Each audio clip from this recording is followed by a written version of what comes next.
সবাই বলে কোনো ধর্মই খারাপ কথা বলে না, কিন্তু মুসলিমরা কেন অন্য ধর্মের লোকদের ইসলাম গ্রহণ করতে বলে?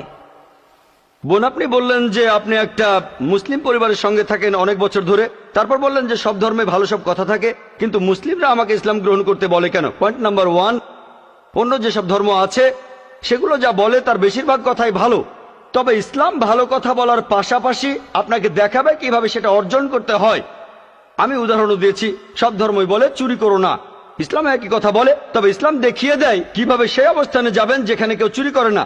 যাকাত দেন, সাহায্য করেন, এরপর কেউ চুরি করলে তার হাত কেটে ফেলেন, তাহলে চুরি করা বন্ধ হয়ে যাবে, কোনো অপরাধ থাকবে না। এজন্যই আমি বলেছিলাম যে ইসলাম ভালো কথা বলার পাশাপাশি আপনাকে দেখিয়ে দেবে কিভাবে সেটা অর্জন করতে হয়।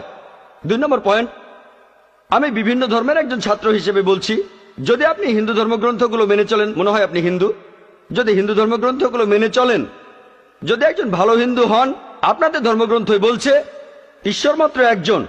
আমার লেকচারে অনেক হিন্দু ধর্মগ্রন্থের উদ্ধৃতি দিয়েছি, এক ঈশ্বর। আপনাদের ধর্মগ্রন্থ বলছে মূর্তি পূজা করবে না।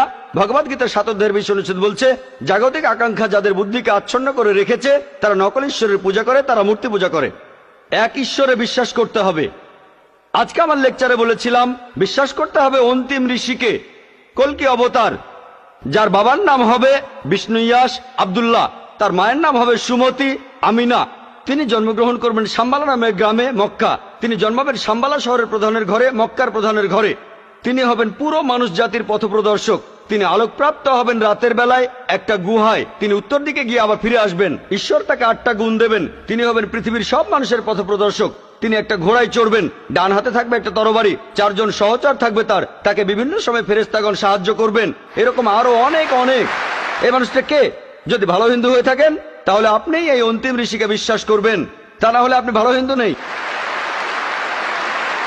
যদি ভালো হিন্দু হয়ে থাকেন তাহলে এক ঈশ্বরে বিশ্বাস করবেন, তাহলে আপনি মূর্তি পূজা করবেন না। নাতাস্তি প্রতিমা আস্তি, মহান ঈশ্বর, তার কোনো প্রতিমা নেই, তার কোনো প্রতিমূর্তি নেই, তার কোনো ছবি নেই, তার কোনো ফটোগ্রাফ নেই, তার কোনো ভাস্কর্য নেই। আর আমি বিতর্ক করেছি পণ্ডিতদের সাথে, হিন্দু পণ্ডিত, উনারা শঙ্করাচার্য অনেক, সেখানে আমি কথা বলেছি। কোন শঙ্করাচার্যই আমাকে বলেননি ভাই আপনি ভুল বলেছেন, কেউ না। একটা বিতর্ক করেছিলাম শ্রী শ্রী রবিশঙ্করের সাথে 21শে জানুয়ারিতে। তিনি ইন্ডিয়ায় হিন্দুদের মাঝে খুবই জনপ্রিয় গুরু, আর্ট অব লিভিং। আমি তাকে বলেছিলাম আর্ট অব লিভিং এর শ্রেষ্ঠ বই হলো এই পবিত্র কোরআন। আমি তাকে মুসলিমদের এই আর্ট অব লিভিং এ আমন্ত্রণ জানিয়েছিলাম। আমরা সংখ্যায় এখন 130 কোটি, 130 কোটি মুসলিম। আমি তাকে আমন্ত্রণ জানিয়েছিলাম, যদি তিনি ধর্মগ্রন্থগুলো মানেন, তিনি বেদের উপরে একজন বিশেষজ্ঞ, তাকে এটা মানতেই হবে। একইভাবে বোন, আপনাকে বুঝতে হবে